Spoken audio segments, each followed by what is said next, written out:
Wala pong relihiyong makapagliligtas sa atin. Again, wala pong relihiyon na makapagliligtas sa atin, sa ating lahat na mga tao, kundi sa tamang gospel po lamang o tamang ebanghelyo po lamang, buhat sa Diyos ang kaligtasan.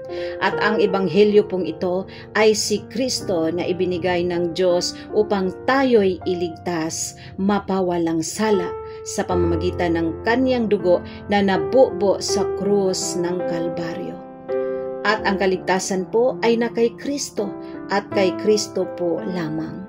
Atin po itong pananaligan at tayo nga ay magkamit ng tunay na kaligtasan, kaligtasan buhat sa Diyos.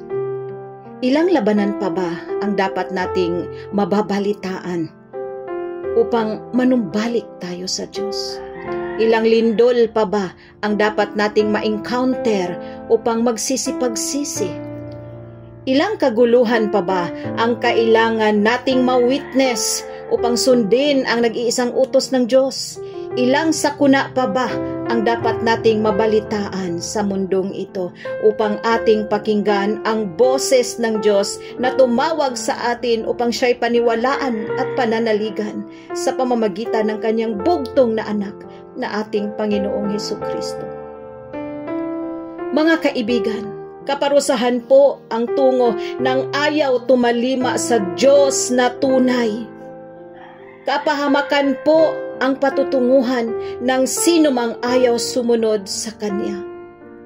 At na-witness na po natin ang mga palatandaang ito. Sa panahon natin ngayon, ang dami ng mga balita nga ngilngig, iba't ibang kaguluhan, mga pagyanig sa lupa, mga lindol, mga pagbaha, gyera sa mga nasyon.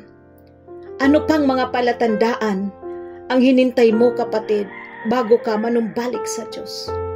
Ano pa ang kailangan mong makita upang ikaw ay sumunod o susunod sa utos ng Diyos?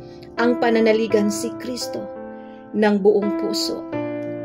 Ano pa ang dapat mong hintayin upang ikaw ay tumalima sa Diyos? Kung kailan huli na?